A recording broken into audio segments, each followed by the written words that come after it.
Om Swastiastu, Assalamualaikum warahmatullahi wabarakatuh. Selamat sejahtera untuk kita semua. Shalom, Namo Buddhaya, Salam Kebajikan, dan Salam Harmoni.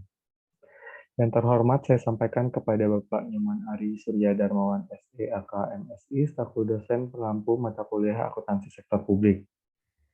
Pada kesempatan kali ini, kami stafku kelompok 1 akan membuat video presentasi mengenai akuntansi sektor publik yang telah materi yang kami susun sebelumnya. Dan sebelum lanjut, izinkan saya untuk mengenalkan anggota kelompok 1 terlebih dahulu, dimulai dari yang pertama ada Nimade Adelia Apriani Mahadewi dengan nomor NIM 2107021002, dan saya sendiri Kadek Danta Paramananda dengan nomor NIM 2107021013. Untuk menghemat waktu, izinkan saya untuk memulai materi presentasi pertama dengan judul Definisi akuntansi sektor publik. Yang pertama ada definisi akuntansi sektor publik menurut Dwi Ratmono tahun 2015.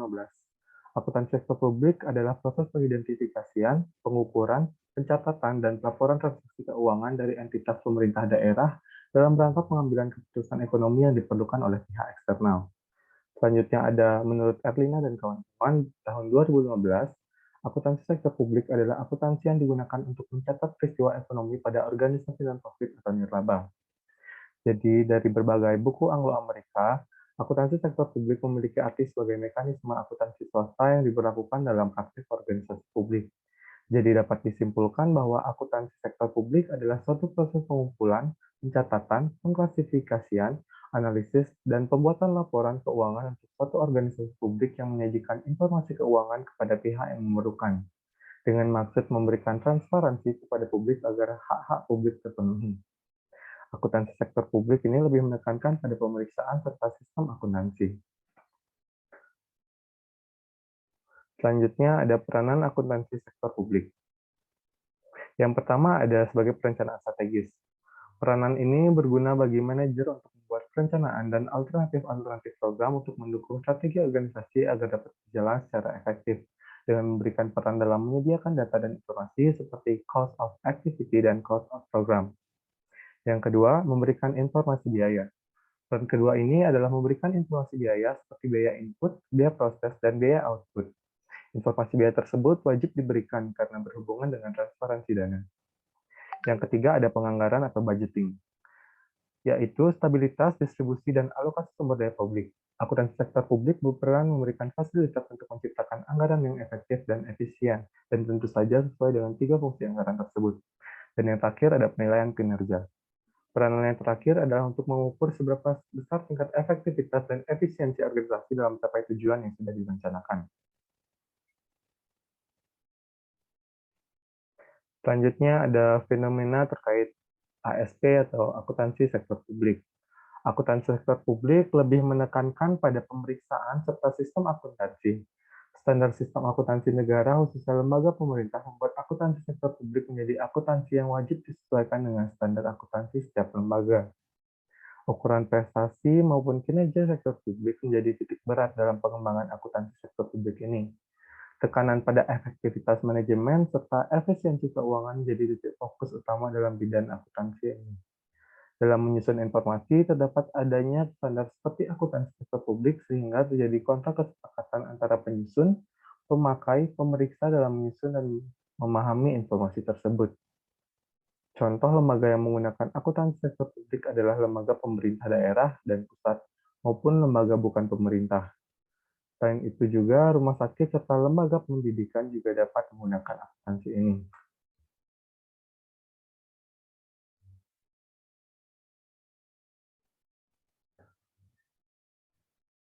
Selanjutnya ada ruang lingkup akuntansi sektor publik.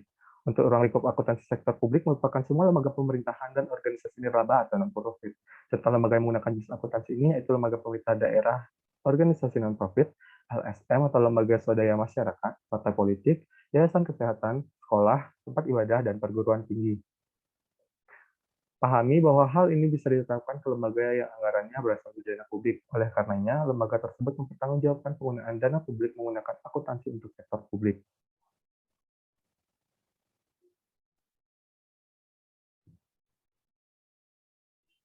Selanjutnya ada elemen dan lingkup organisasi sektor publik.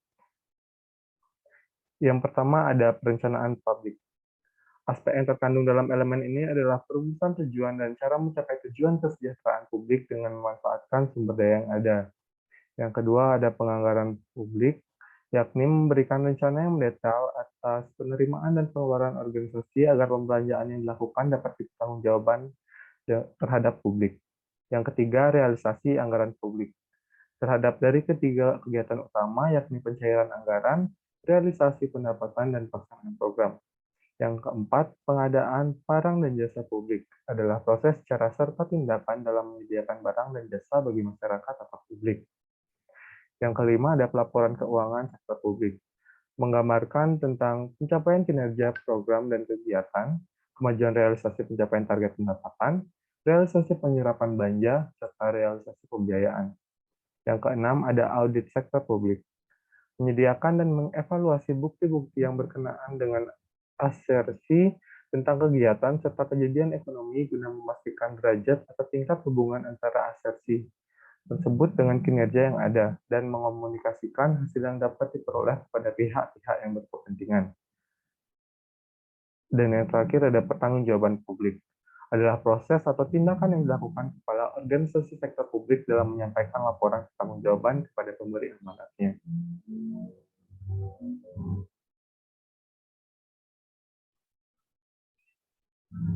Selanjutnya ada pengertian mengenai organisasi sektor publik. Organisasi publik adalah salah satu wadah yang didirikan untuk menjamin penyediaan bentuk pelayanan atau kebutuhan publik sesuai dengan asas umum pemerintahan. Organisasi publik sering dilihat pada bentuk organisasi pemerintahan yang dikenal sebagai birokrasi pemerintah. Adapun karakteristik yang dimiliki organisasi sektor publik yakni tidak mencari keuntungan finansial, dimiliki oleh publik, kepemilikan sumber daya tidak dalam bentuk saham, keputusan berdasarkan konsensus.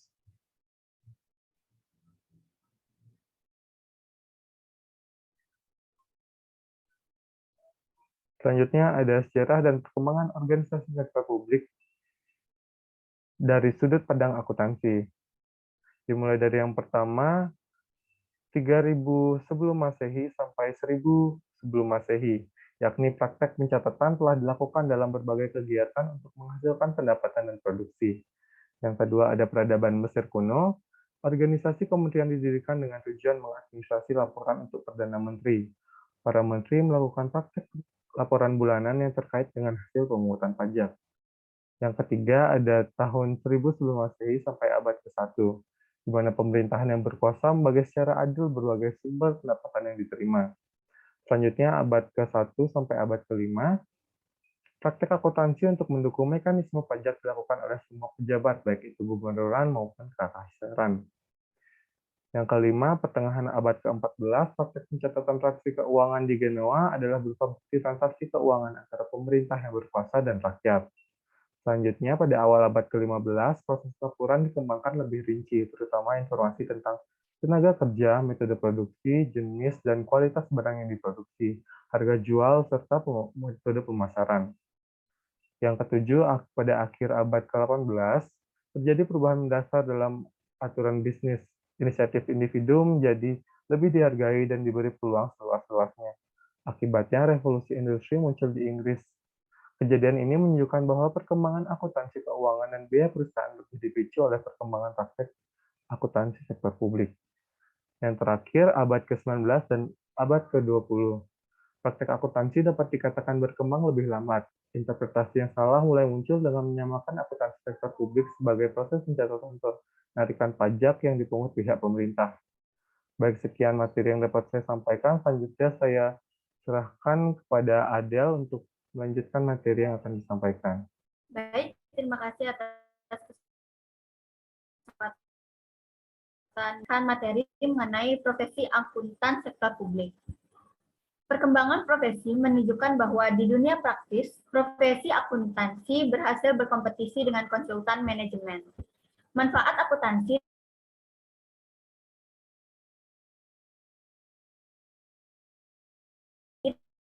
mengubah para akademisi bekerja untuk observasi penggunaan akuntansi dalam pengelolaan perusahaan dan pencapaian kesejahteraan masyarakat. Ini artinya fungsi akuntansi dalam pelaporan keuangan akan semakin penting dan keterkaitan profesi ini dengan mata rantai uang menyebabkan profesi ini sangat dibutuhkan dan menyebar cepat ke berbagai organisasi. Profesi akuntansi muncul pertama kali di organisasi Institute of Chartered Accounting di Inggris dan di Wales yang didirikan tahun 1880.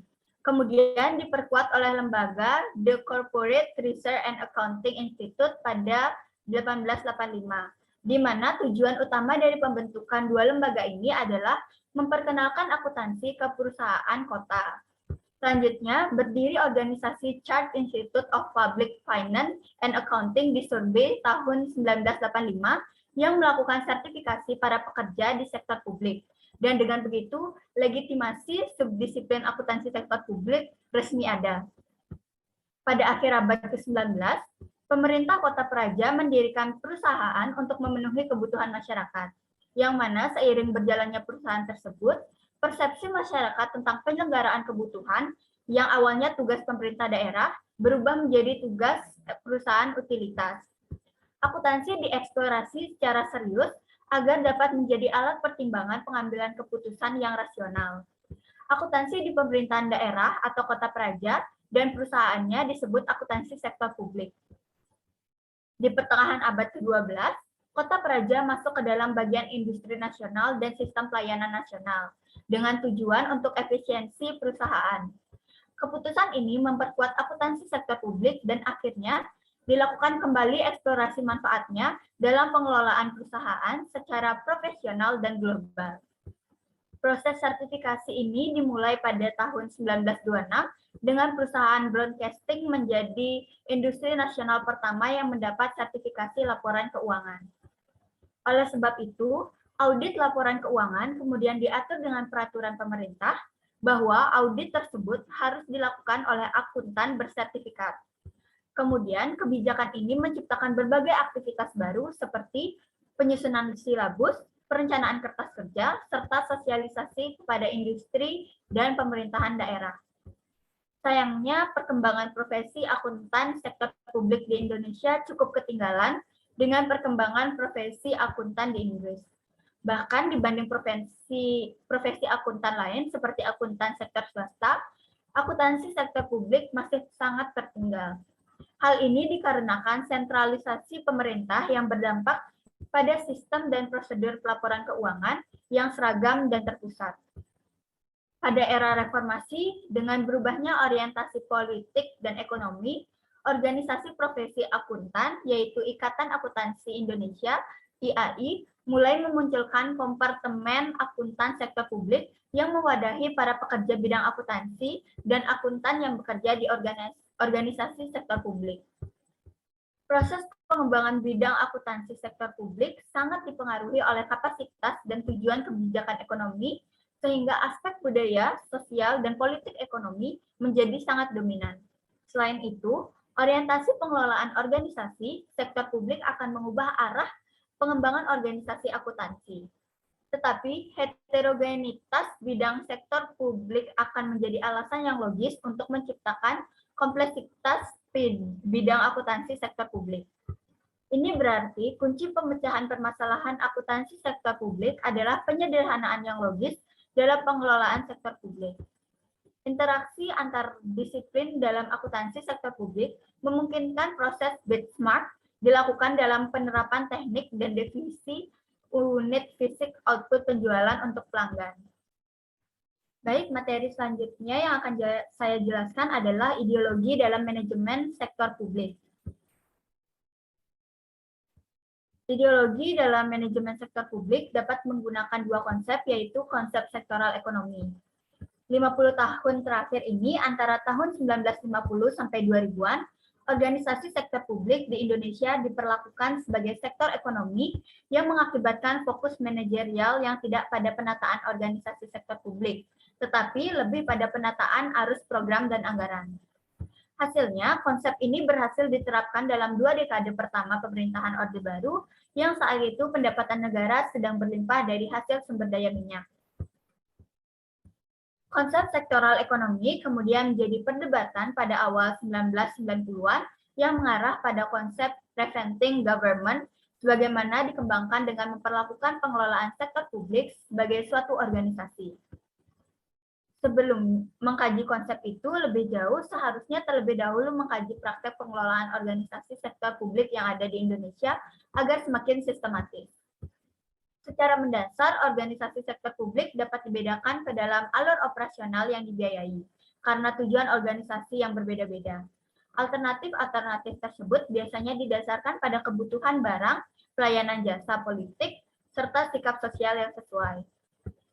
Organisasi sektor publik diperbolehkan membuat hubungan kontrak yang sesuai dengan harga konsumen atas jasa tersebut selama terkait dengan penyediaan pelayanan barang dan jasa publik. Kegagalan pasar pun bisa dikaji pula dengan topik ini, di mana bentuk kegagalan pasar terjadi karena keputusan masyarakat untuk tidak membeli barang luar negeri dengan harga yang lebih murah dari harga di dalam negeri. Karakter transaksi tersebut tidak dilakukan untuk barang dari lain kota. Peristiwa seperti ini akan mengakibatkan terjadinya keuntungan sosial.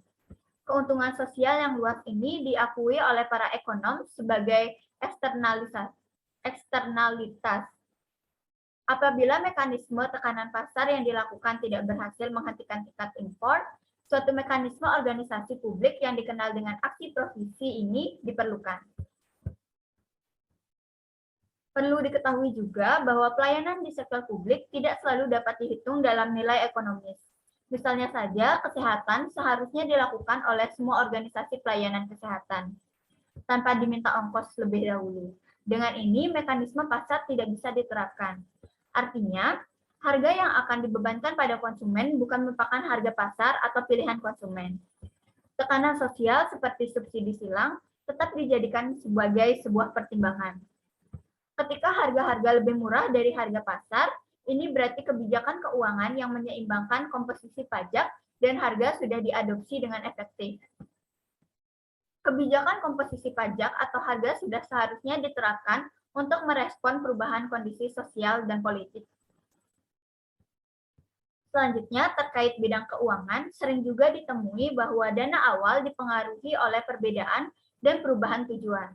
Berbagai perusahaan di bidang utilitas seperti listrik, telekomunikasi, dan air lebih bergantung pada sumber keuangan eksternal, yaitu dana masyarakat. Contoh konkret bisa dilihat pada tahun 1987 ketika proses globalisasi telekomunikasi sedang dimulai. Dana yang disalurkan sangat berlimpah, baik dari dana bantuan pemerintah maupun masyarakat. Dengan kata lain, pemenuhan melalui sumber keuangan eksternal amat bergantung pada proses penentuan standar pelayanan. Terkait dana eksternal, pinjaman luar negeri merupakan pilihan yang diperebutkan oleh banyak negara.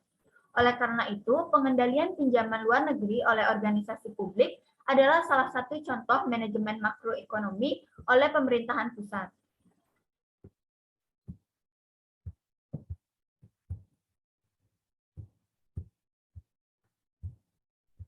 Kemudian konsep yang kedua adalah reventing government.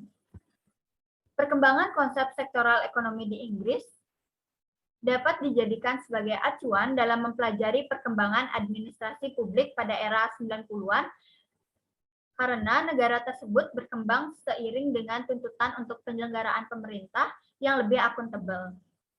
Setelah Inggris, pemerintah Amerika Serikat pun melakukan beberapa upaya dalam mewujudkan administrasi publik yang lebih baik.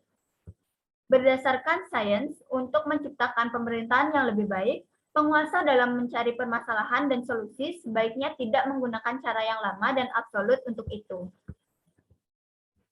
Seiring dengan implementasi fungsionalnya, hal yang harus menjadi mindset adalah bagaimana pelayanan tidak hanya diberikan oleh pemerintah, tetapi juga oleh organisasi non-pemerintah.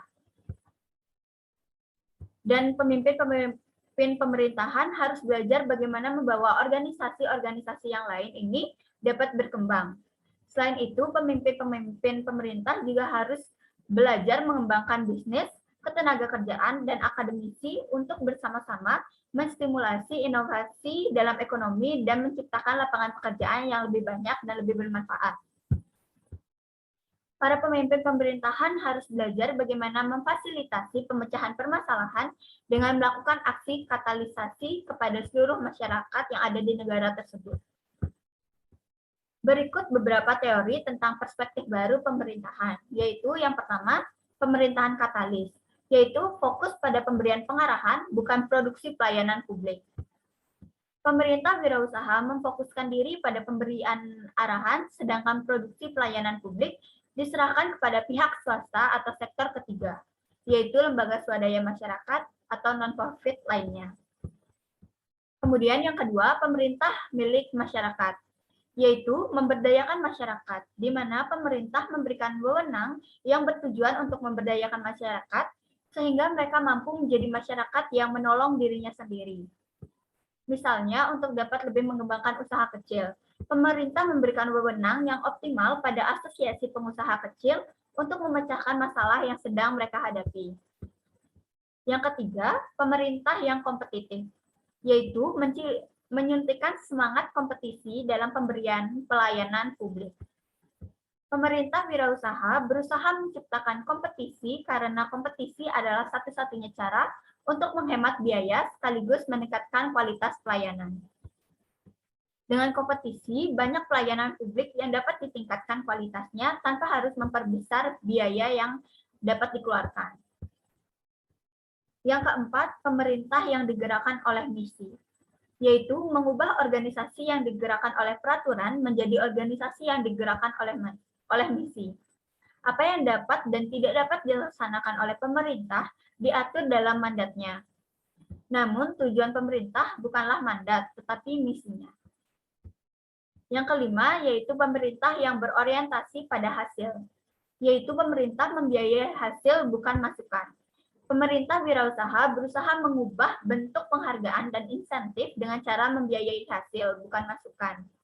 Pemerintah mengembangkan suatu standar kinerja yang mengukur seberapa baik suatu unit kerja mampu memecahkan permasalahan yang menjadi tanggung jawabnya.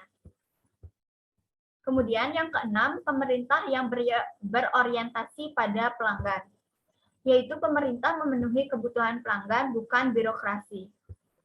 Pemerintah berusaha akan mengidentifikasi pelanggan yang sesungguhnya dengan cara tidak berarti bahwa pemerintah tidak bertanggung jawab pada Dewan Legislatif.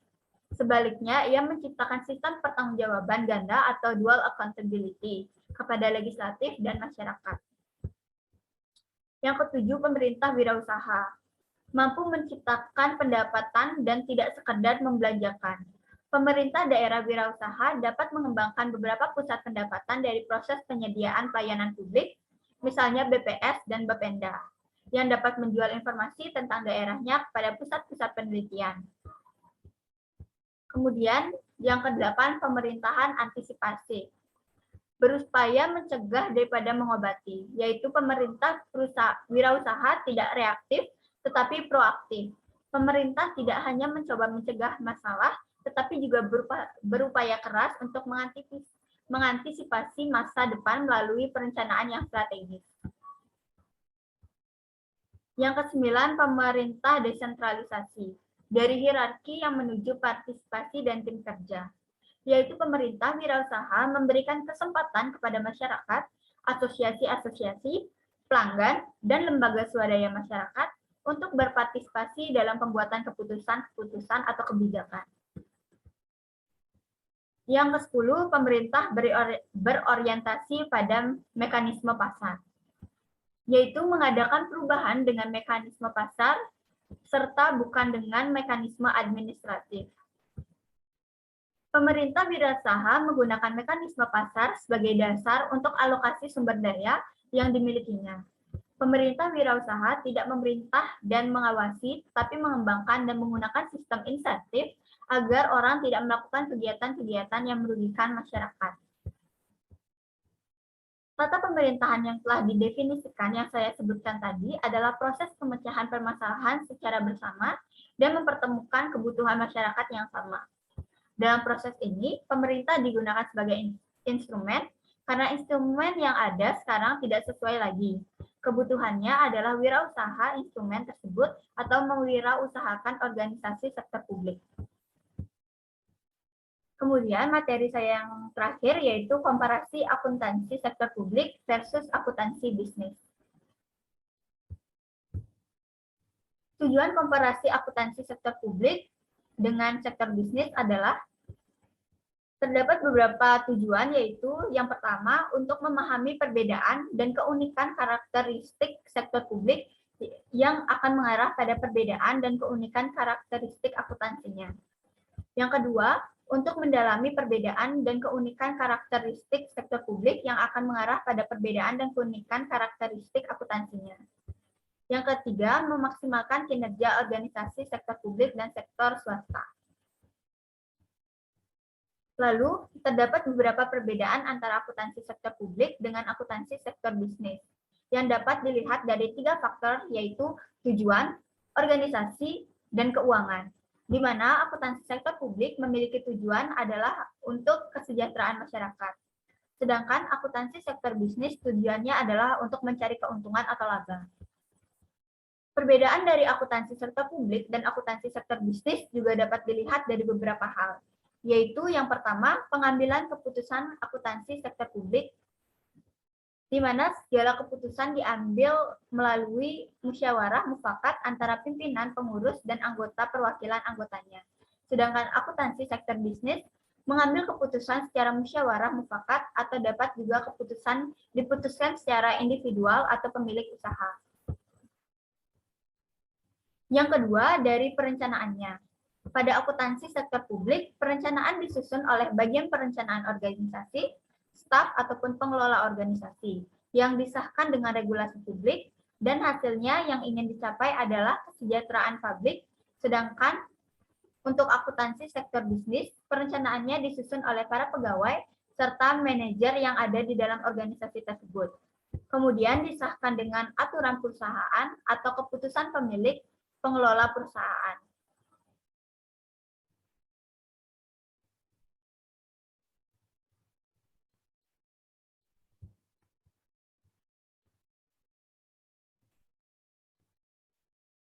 Yang ketiga, dari penganggaran, yaitu pada akuntansi sektor publik, penyusunan anggaran dilakukan bersama masyarakat dalam perencanaan program, dipublikasikan untuk dikritisi dan didiskusikan oleh masyarakat, dan disahkan oleh wakil masyarakat seperti DPRD atau DPR. Sedangkan di akuntansi sektor bisnis, penyusunan anggaran dilakukan bagian keuangan, pengelolaan perusahaan, atau pemilik usaha, dan tidak dipublikasi dan disahkan oleh pengelola perusahaan atau pemilik usaha. Yang keempat, realisasi anggaran pada akuntansi sektor publik. Barang publik adalah barang kolektif yang seharusnya dikuasai oleh negara atau pemerintahan dan sifatnya tidak eksklusif. Sedangkan akuntansi sektor bisnis, barang swasta adalah barang spesifik yang dimiliki oleh swasta dan sifatnya eksklusif. Yang kelima, dari pengadaan barang dan jasa. Pada akuntansi sektor publik, kualitas untuk memenuhi tujuan pelayanan organisasi, partisipasi konsumen atau masyarakat selama proses realisasi anggaran. Pada umumnya, barang dan jasa diperuntukkan bagi kepentingan seluruh warga dalam skala yang luas. Tujuan pengadaan barang dan jasa publik adalah diperuntukkan bagi kepentingan seluruh warga dalam skala yang luas. Sedangkan akuntansi sektor bisnis, kualitas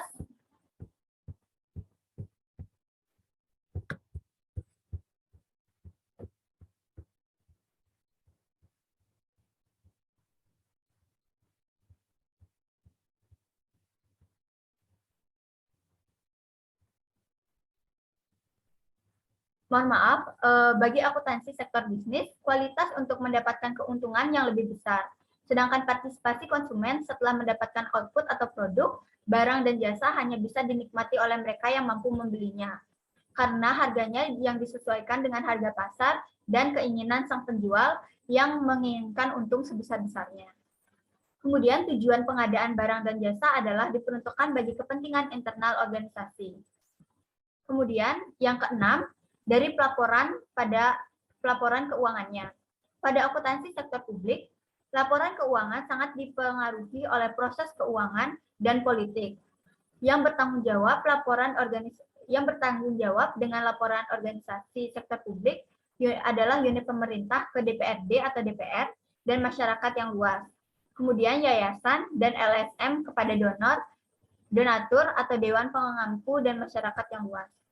Laporan organisasi sektor publik seharusnya dikembangkan sebagai pengembangan akuntabilitas publik, di mana laporan organisasi sektor publik seperti unit pemerintahan dan pemerintah secara keseluruhan dijadikan sebagai dasar analisa prospek pemerintahan, di mana LSM dan yayasan dijadikan dasar analisa prospek organisasi.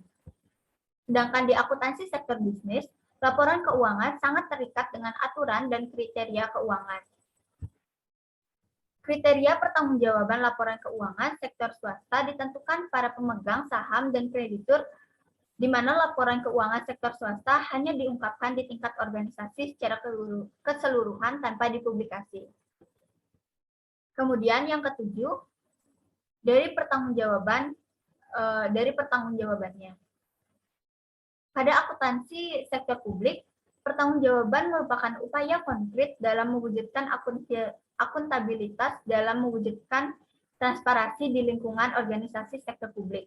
Dan pertanggungjawaban dilakukan kepada masyarakat, konstitu, dan dewan pengampu di LSM atau yayasan, sedangkan di akuntansi sektor bisnis, pertanggungjawaban merupakan upaya konkret dalam mewujudkan akuntabilitas dan transparansi di lingkungan organisasi. Dan pertanggungjawabannya dilakukan kepada stakeholder dan pemegang saham oleh pengelola organisasi bisnis. Sekian materi yang dapat saya bawakan. Untuk selanjutnya saya kembalikan kepada moderator. Baik, terima kasih Adel. Dengan dibawakannya materi mengenai komparansi akuntansi sektor publik dengan akuntansi sektor bisnis, maka berakhir pula presentasi kami pada kali ini. Mohon maaf apabila kami memiliki kesalahan yang disengaja maupun tidak sengaja. Akhir kata saya ucapkan terima kasih dan saya tutup dengan Parama Santi. Om Santi Santi Santi Om. Wassalamualaikum warahmatullahi wabarakatuh. Salam sejahtera untuk kita semua. Shalom, namo buddhaya, salam kebajikan, dan salam harmoni.